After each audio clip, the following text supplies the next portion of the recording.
नेमकी काय घटना घडली ती दोन पोलिसांना मारहाण केल्याचा व्हिडिओ व्हायरल आहे. घटना अशी आहे की दिनांक 30 मार्च रोजी रात्रीच्या वेळी पोलीस स्टेशन इगतपूरच्या कर्मचाऱ्यांना काही माहिती मिळाली की धारवाडी शिवार जामुंडा गाव या ठिकाणी एक पुरुषाचं प्रेत एका झाडाखाली आहे. आणि त्या माहितीवरून आमचे पोलीस कर्मचारी, एक अधिकारी API आणि 2 कर्मचारी, त्यामध्ये गोडसे आणि कचरे असे त्या ठिकाणी गेले. खात्री झाल्यानंतर तिथं त्यांनी पाहिलं एक व्यक्ती पुरुष झाडाच्या खाली पडलेला आहे. त्याच्या गळ्यात एक अर्धवट ओढणी आहे आणि झाडाला पण अर्धवट ओढणी आहे फांदीला. तर त्यांनी मग त्या परिसरात तिथे चौकशी केली, लोकांना विचारलं, तिथला त्याचा ओळख पटली गेली. तर त्याचं नाव होतं भाऊ सखाराम दरवडे.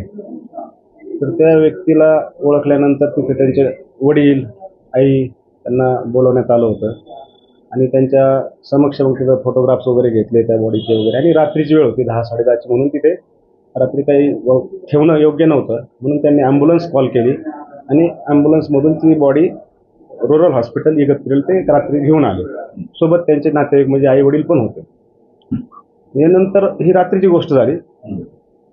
सकाळी दुसऱ्या दिवशी ईद होती, ईदचा बंदोबस्त होता आणि आम्ही सर्व बंदोबस्तात होतो. बंदोबस्त संपला साधारणतः 10:30-11च्या आसपास. मी इगतपुरीतच होतो, तिथले पोलीस इन्स्पेक्टर साहेब होते, आम्ही सर्व तिथे होतो. त्यांना माहिती आली की त्या धामडगी परिसर जो आहे बावली डॅमच्या पुढे, त्या ठिकाणी आपले काही त्या रात्रीचे ईडीमधील मैताचे लोक किंवा त्या गावातील काही लोक तिथे जमलेले आहेत आणि आपले कर्मचारी पण तिथे पुढे गेलेत. त्यांना बोलवण्यासाठी गेले होते सकाळी, या तुम्ही पंचनामा वगैरे करायचा, इन्क्वेस्ट करायचा म्हणून. तर तिथे गर्दी जमलेली आहे. तर आपल्याला जायचं म्हणून आम्ही स्वतः आमच्यासोबतचे काही कर्मचारी घेऊन, कर्मचारी फार काही नव्हते परंतु माझे सोबतचे 2 कर्मचारी, त्यांच्यासोबत 2-3 कर्मचारी, आम्ही गेलो. आमच्या एकाच गाडीत गेलो होतो. तिथे गेल्यानंतर लोकांचे आम्ही ऐकून घेतलं सगळं म्हणणं. त्यांची काय ती तक्रार होती व रात्री बॉडी हलवायला नाही पाहिजे वगैरे. तर आम्ही ती परिस्थिती सांगितली, व्हिडिओग्राफी फोटोग्राफी केलेली आहे असं सांगितलं. आणि आता PM करणं आहे. आपण PM झाल्यानंतर जे काय असेल त्याची चर्चा करूयात किंवा काही तक्रार असेल तुमची रितसर त्या मरणाच्या कारणाबद्दल, तर त्याच्याबद्दल आपण पुढे काय रितसर कायदेशीर कारवाई करूयात अशी आमची चर्चा सुरू असतानाच त्यातल्या काही लोकांनी, जे रात्रीचे कर्मचारी होते, त्यांच्याबद्दल काही राग असेल वगैरे, मागच्या बाजूला आम्ही चर्चा करत असताना गर्दी भरपूर होती, 50-60 लोक असतील. तर त्यांनी त्यांना काहीतरी धराधरी सुरू केली, पकडायला हाताने वगैरे. तर त्या अशा परिस्थितीत ते लोक दोन्ही पण साध्या कपड्यात होते दोघेही. तर ते घाबरले आणि ते पळायला लागले त्या रोडनं. तसेच पळता पळता हा मॉब पण त्यांच्या मागे गेला. त्यांना धरून मग हातानं वगैरे त्यांनी चापटीनं वगैरे मारहाण सुरू केली. हे आम्ही बघितल्यानंतर आम्ही पण त्यांच्या मागे मागे गेलो, पळत गेलो.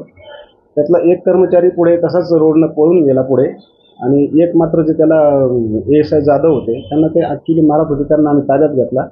आमची गाडी होती, त्या गाडीत बसवला, पब्लिकला सगळं व्यवस्थित शांत केलं आणि नंतर मग आम्ही आमच्या पोलीस स्टेशनच्या इतर सहकाऱ्यांना कॉल करून नाशिकला वरिष्ठांना माहिती दिली.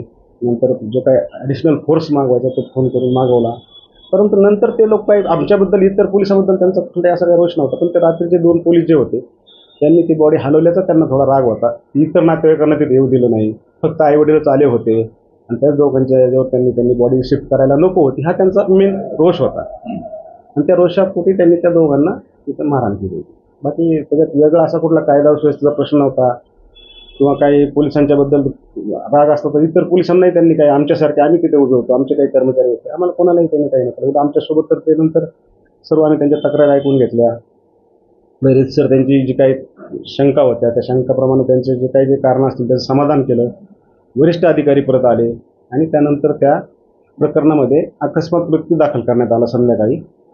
आणि त्यानंतर ती बॉडी पोस्टमॉर्टम असं त्यांना प्रॉमिस केलं गेलं की इगतपुरीला करण्याऐवजी आपण एक फॉरेन्सिक मेडिसिन जे स्पेशल डिपार्टमेंट आहे नाशिकमध्ये कॉलेजचं, त्या सिव्हिल हॉस्पिटलच्या फॉरेन्सिक मेडिसिनच्या डिपार्टमेंटमध्ये तज्ज्ञ डॉक्टरांच्या मार्गदर्शनाखाली PM केलं जाईल आणि जे काही कॉज ऑफ डेथ येईल पुढे त्याप्रमाणे आपण गुन्ह्याचा तपास करू, जे येईल त्याप्रमाणे.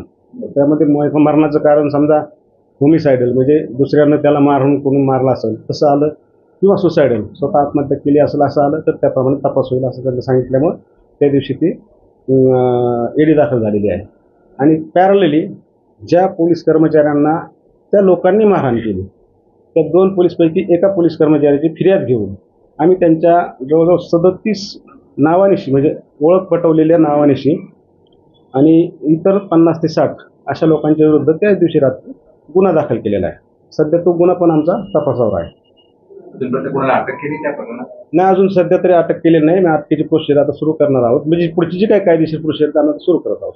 जे काही मृत्यू झाला त्या बाबतीमध्ये असं म्हटलं जात होतं की ते सुसाईड नाहीये, गळफास घेतले नाही, त्याचा खून करण्यात आला. आता सगळ्या लोकांचं म्हणणं होतं आणि त्यातून तो वाद निर्माण झाला. आपण त्यावेळेस त्या 2 कर्मचाऱ्यांनी असं म्हटलं की यांनी गळफास घेतलेला आहे आणि त्यांचं म्हणणं होतं की खून झालेला आहे. तर त्याचा तपास त्या पद्धतीने तर तुम्ही त्या पद्धतीने पण तपास केला का? कारण तिथे गळावर काहीतरी खुणा होत्या असं म्हटलं जातं. तर यामध्ये मरणाचं कारण देणारे जे असतात एक्सपर्ट्स डॉक्टर्स असतात. आम्ही फक्त परिस्थिती पाहून अंदाजे सांगू शकतो की पोलीस अधिकारी अनुभवातून सांगतात काय झालं असेल. तर तिथे जी परिस्थिती ती पाहून त्यावेळेसच्या आमच्या अधिकारी कर्मचाऱ्यांनी ते ओपिनियन तिथं तोंडी दिलेलं आहे किंवा हे हा फोडणी फांदीला लटकलेली आहे, तुटलेली आहे, त्याच्या वजनानं कदाचित तो तुटून ओढणी खाली पडलेला आहे आणि त्यामुळे हे हँगिंग असावं असं त्यांना सांगितलं असेल. परंतु वैद्यकीय अधिकाऱ्यांनी जे PM केलेलं आहे, पोस्टमॉर्टम केलेलं आहे, त्यात त्यांनी स्पष्टपणे ते हँगिंग आहे असं आम्हाला आज ओपिनियन दिलेलं आहे. गळफास कशासाठी घेतला? काही चिठ्ठी लिहून ठेवली होती का मुलाने? आमच्याकडे कुठलीही चिठ्ठी वगैरे काय होतं? नेमकं कशासाठी त्यांनी गळफास घेतला? आता हे पार्ट ऑफ इन्व्हेस्टिगेशन आहे. त्यात आम्ही आता त्यांनी जे काही नावं वगैरे संशयित दिले त्याच्यात आम्ही तपास करू. त्यात ज्या काही प्रमाणे त्यांचा तपासात निष्पन्न होईल, कोणाची काय त्याची तक्रार असेल, कोणाबद्दल शंका असतील, संशय असेल, ते तपासात आम्ही जसं जसं माहिती पुढे येईल तसं त्याप्रमाणे तपास करू. त्यामध्ये ऑनर किलिंगचा हा प्रकार आहे का? वेगवेगळ्या 2 समाजांमधलं प्रेम प्रकरण होतं असं काही आहे का? वेगळं काही? अजिबात नाही, असा काही प्रकार नाही.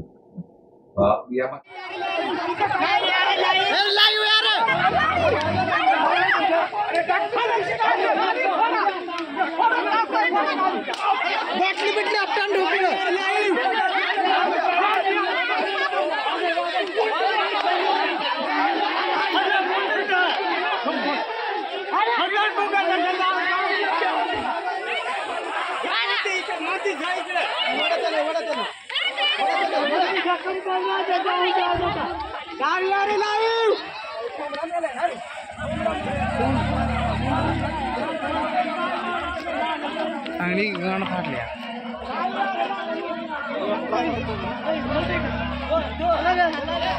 हे